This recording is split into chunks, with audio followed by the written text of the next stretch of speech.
Access to education is a key component to success, especially to those who face additional challenges in life. The Maryland School for the Deaf has been educating children in Frederick County since 1868. We spoke with Ann Miller, Chief of Operations and Financial Officer, about the school's fascinating history and educational goals. This is her story.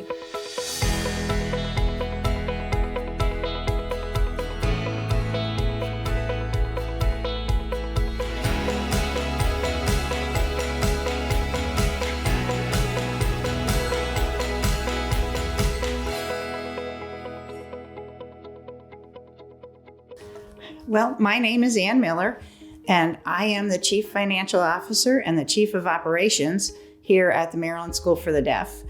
I started working here the first time in 1999 in the accounting department, and I worked here for about 7 years. Fell in love with Frederick, fell in love with the kids here and the staff here at the Maryland School for the Deaf, but for financial reasons, I moved to another job for a promotion, and then in 2016 came back here for another promotion as the Chief Financial Officer. And this is my job since then. I started working here for a couple reasons. One, it was a great opportunity for me, but growing up, there were some deaf students and deaf kids in my church.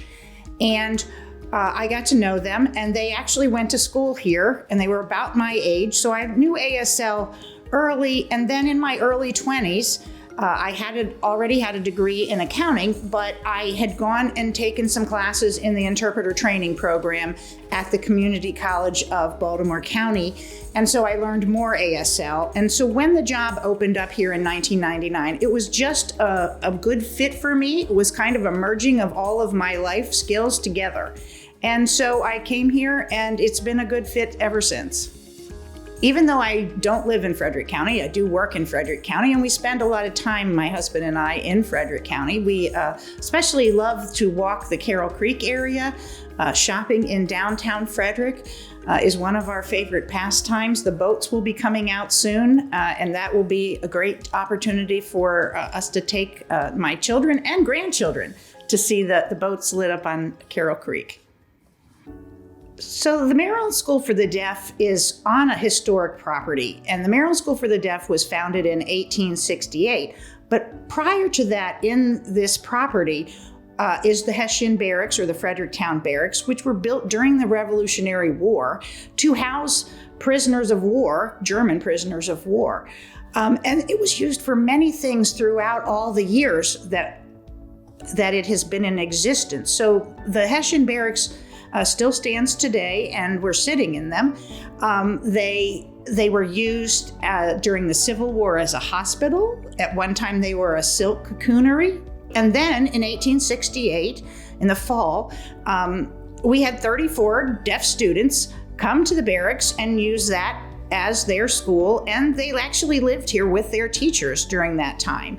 And we have set this up as a classroom, as the students who were originally here might have seen that in the early days that they came here. And it's a good chance for our students, current students, to come in and see what it would have been like had they come to school here in the 1860s.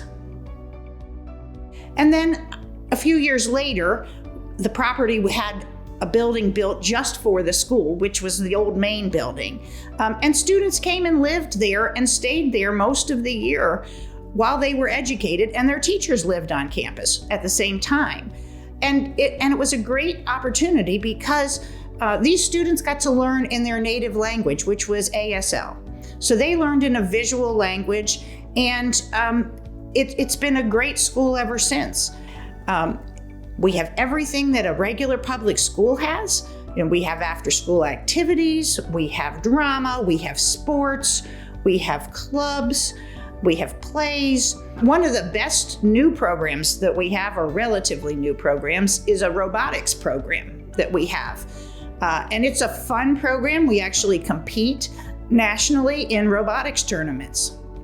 And we do serve the kids. We serve kids that have additional needs. So we have speech therapists, we have occupational therapists, audiologists, physical therapists, and of course our teachers and teacher aides that do wonderful work with our students. We actually have a work-study program too, to help our students transition to life after here.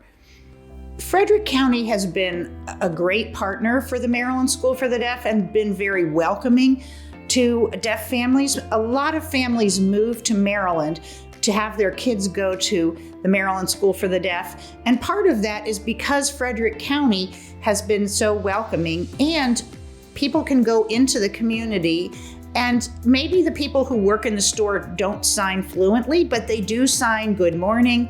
They might sign good afternoon, nice to meet you, something like that. And it just makes people feel welcome. We partner with Frederick City all the time, and so it's been a good representative of the history of the county, because the Maryland School for the Deaf has been a very good steward of this property and kept the history alive from the early parts of the Revolutionary War and onward. And I think that has helped with the connection to Frederick County.